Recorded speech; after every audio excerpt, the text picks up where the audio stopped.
Professor Brain Brown's research shows that vulnerability fosters good emotional and mental health. It is a sign of courage. We become more resilient and brave when we embrace who we truly are and what we are feeling.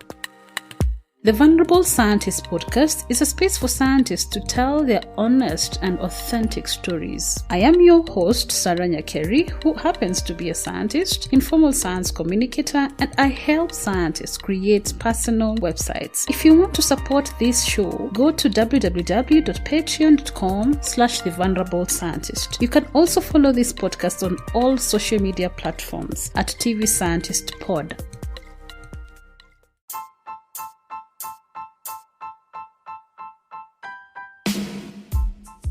Do you want to talk about the other challenges, if there's any, before we go to the other highs? Challenges, apart from these career transition challenges, during your research also, like day-to-day life in a scientist being, there are many challenges. I mean, not all the experiments will succeed. And you'll be stuck somewhere, and you are heading one direction, but your results are suggesting something a different direction. Then you have to take a call whether I need to pursue the left side or right side, or I have to head forward or backward. So those decisions also sometimes challenging, and because not all the directions that your experiment data is suggesting different directions, those might not be all the right directions. There may be a couple of right directions which will lead to your successful completion of your program. So those challenges are always there in every scientist's life, and I think I say like not as a loss for those things, but I say challenges, because that's a part of research. Yeah. That's a part otherwise of it won't be research. Yeah. Otherwise that won't be research. If it is something definitive thing, the definitive results, that's not a research then, right? So that's interesting, and that's what I like it. Okay. What are the good things that you've experienced throughout your journey that you have not mentioned before? Good thing, Sarah, first of all, I'll say you disappeared. I mean, during this whole career, I'll say like good things happen to me is having best people in my life. Okay, you had disappeared for a while. Can you hear? I hear echo. Yes, just a minute.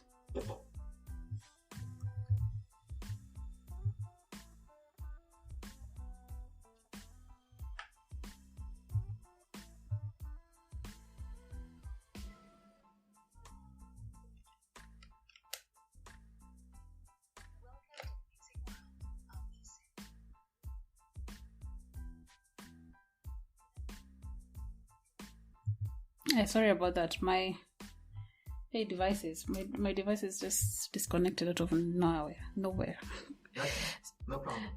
Okay, you were telling me, I didn't hear anything after I asked you about the highs. So maybe you could continue from there. Your question was about highs? Yes. Right? Yeah. So highs, I'll say like high points of career. I think best thing that happened with me during this whole career journey was, whether it is transitioning from academia to industry, or industry to academia, or having a different geographic locations.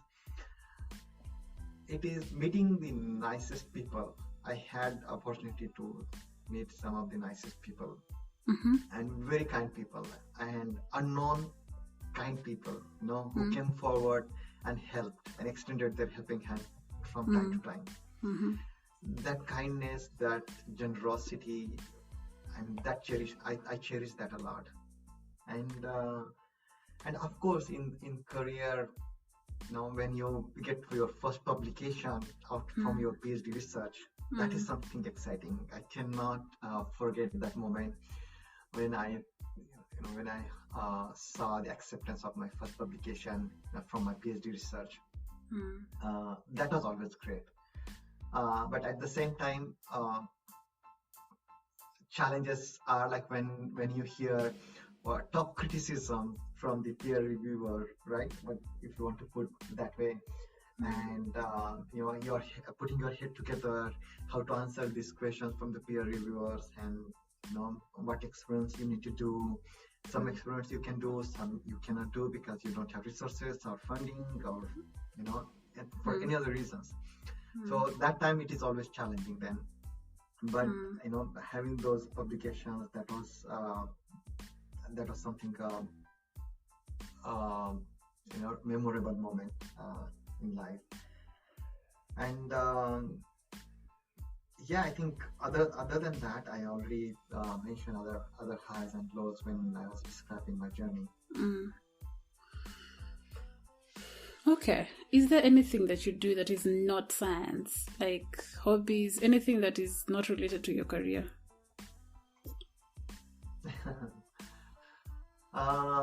Yes, I do, because one thing is that I like to talk about science to laymen. I like to explain about science to laypersons. I enjoy that.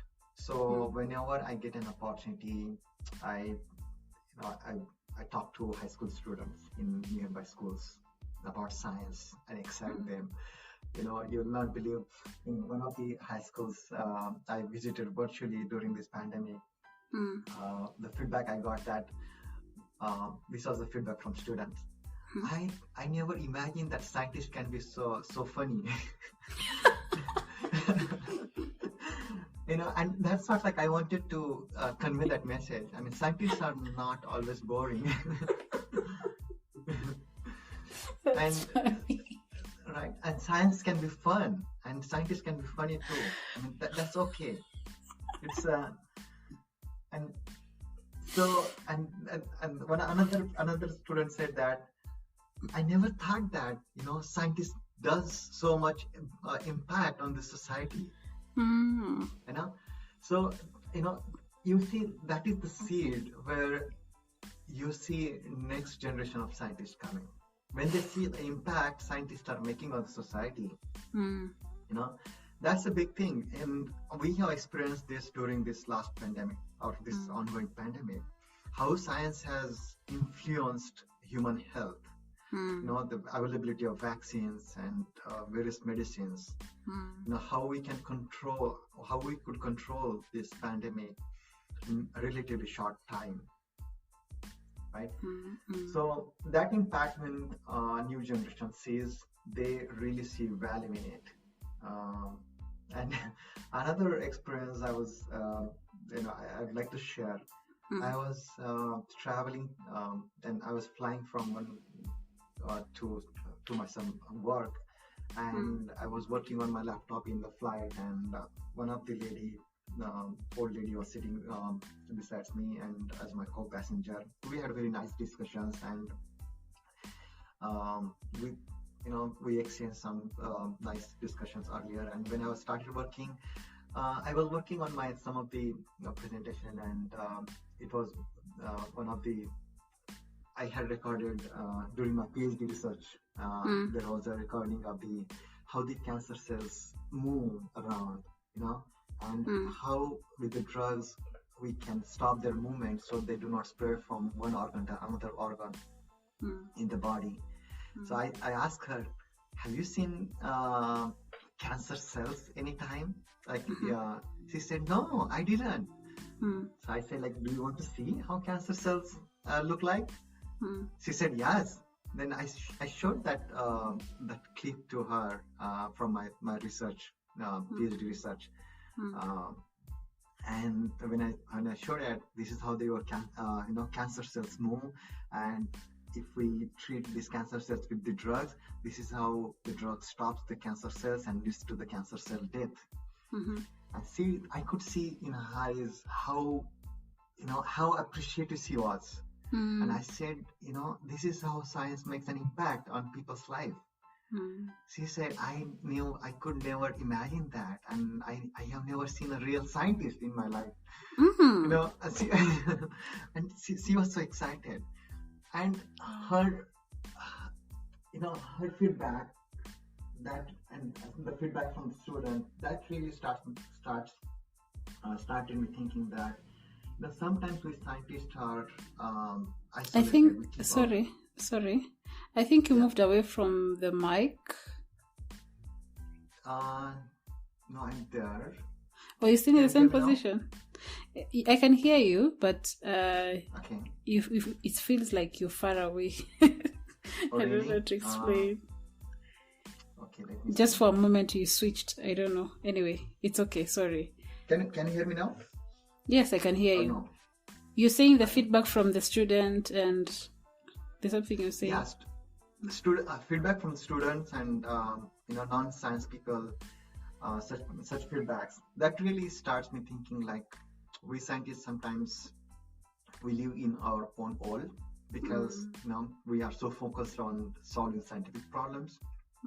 But at the same time, we also need to reach out to common public and share what science can make impact or is making impact on their livelihood, like day-to-day life. Yeah. Right. So that's interesting. So that's why I also like the public science communication, and mentoring is another part to your question. Like what I do other than science is mentoring. I like that. And I'm also involved in some of the some work, like wherever is needed. I am associated with some NGOs, so whenever is needed, I step up the volunteering. I like reading. Other than that, although reading physical books may not be sometimes maybe sometimes challenging because of time, so I use the audio books. Oh, okay. That's interesting. Wait, which books do you read? Sarah, my choice of books is varied choice. Like not only science books. I definitely recently not only science books, but also different topics like social issues or economics or anything. Like I'm pretty much open to listen, to hear some new aspects, new thoughts, because I see the interconnectedness between everything which impacts the human life, or even per se this impact on the nature or environment. Everything is interconnected, and so unless we understand all those dots and the interconnectedness, we won't be able to see a clear big picture. So in my view, that's why I'm pretty much open. Some of the books I like recently, one of the books is *Sapiens*. Probably I was late in the game because that book came a while, but I like that book. The way author put the theory of human evolution, that was fantastic. A story. I like that. And also, you asked me about the science. There was a book on cancer because my research was on cancer. The book's name is Emperor of Melody by Siddharth Mukherjee. And that was a fantastic read. I thoroughly enjoyed it. Okay. There are many books like social businesses and all other stuff. So I like different topics. Okay, sorry, I have to ask this. Which, is it an app? Do you use an app for the audiobooks? Or what do you use? Yeah, app. I do use app. I use Audible. Audible, oh, okay. I see. And what do you usually do when you're listening to a book? Is it passive, like when you're doing something, or is it active listening? Generally, I do this when I'm walking in the park or when I'm driving alone. So I use that time, for listening to these books. Okay, so you also walk in the park in your free time. Yeah, I mean that's that is really needed for rejuvenation. Okay, what else? Is that all? That's all about you not doing anything sciencey? And nothing fancy. Okay. Nothing fancy. I like martial arts. I used to do it, but now Sorry? I have stopped it. Martial arts. Ah, okay. Yeah. That's interesting. Yeah, I used to. I was a student of martial arts when I was doing my PhD. But after when I started writing research thesis and a lot of workload increased, so I had to stop that. But since then I could not pick it up. So, but yeah, I enjoy that too. Also, Okay. yoga is another thing that what fascinates me.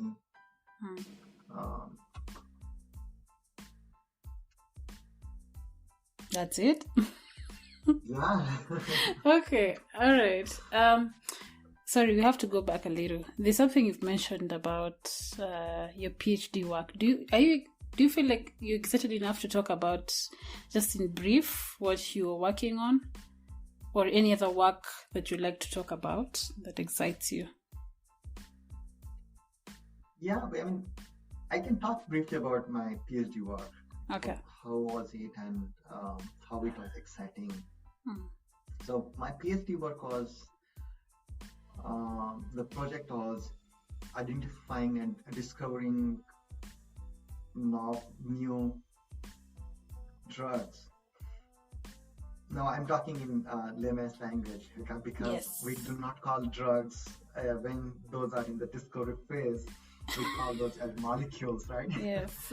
But I'm just like I'm simplifying it. So Okay. those who are listening from the scientific field, please do not. They shouldn't crucify you. Yeah, mistake it like what I'm saying. So I'm just simplifying it. When my project was to identify novel drug for cancer treatment, and to identification, this process, whole drug discovery and development, it takes almost like 10-15 years. It can. And so my research area was focused at the beginning. Okay? When chemists prepare some drug based on the structure, put the structure together, synthesizes the drug, then whether that drug is really effective or not, and if it is effective, how it is working. Okay, what are the different mechanisms, molecular mechanisms, and so that was my crux of my research. So I use different cell lines. So cell lines, that means, for those who do not understand the cell lines, it is in a laboratory, in a petri dish, we culture the cells which were isolated previously from patients and which has been growing in the labs for years and years. So we use those cells, cancer cells, real cancer cells, human cancer cells, and then treat those cells with the drug and see what is the impact of the drug on those cancer cells in the petri dish. We see those cancer cells under the microscope, and there are different kinds of microscopes to see different structures within the cells, what exactly happening. And then we see if the cancer cells are dying, or they just stop dividing, or they stop moving from one place to another, because metastasis, that is migration of cancer cells from one place, one organ to another organ in the body, that is a big challenge. Most of the patients, it's very difficult. The cancer, most when the cancer is metastasizing, that time it is very difficult to treat the cancer because it is moving it is migrating to different organs. It is not located to in one organ now, right? Yeah. So then we see whether our drug, what is the impact of the drug, and if it is causing the cell death or inhibits the cell growth, then how exactly it is doing at the molecular level. We want to understand it because then only we'll be able to pinpoint the mechanism and then see if it is going to work in humans and what are going to be the side effects and all of the stuff. So then I look into the different cell lines. We call cell lines. That means like different cancer, the cells derived from the different human cancers. And look at those cell lines. Okay, which cancers are in which cell lines or cancers this drug will be potentially effective. And then we identified some of the cancers where probably this drug might work. And then we selected those cell lines and looked into the molecular mechanisms, and we finally found that okay, these are the certain mechanisms through which our drug is acting, and then we published that work. So that was in nutshell my project, PhD research, and I'm very excited, always excited to talk about that. Okay. I just gave you a chance to be a nerd to talk about nerdy stuff. All right. So, is there anything that you'd like to add that I haven't asked and you want to put it out there? Nothing more, Sarah. It's if I just want to convey to if there are any students who are listening to your podcast, I'll say like if you are passionate about science, it's a really exciting career. It's not just like a passion, intellectual passion, but you can really make an impact on people's life. Not only people's life, but animal health, human health, this health of this earth. Everything can be impacted positively if you are passionate about science. And if you're passionate, go about it. Go for it. No, I mean it's there are careers, there are opportunities. Seek for it. Okay, thanks for saying that. How do you feel after having this conversation? Very nice. I had to actually recollect some of the stuff which was back of my mind, and yeah, thank you for that. It is kind of nostalgic also. It's nice to hear that. Okay, thanks for coming to this podcast. My pleasure. Thanks for inviting me.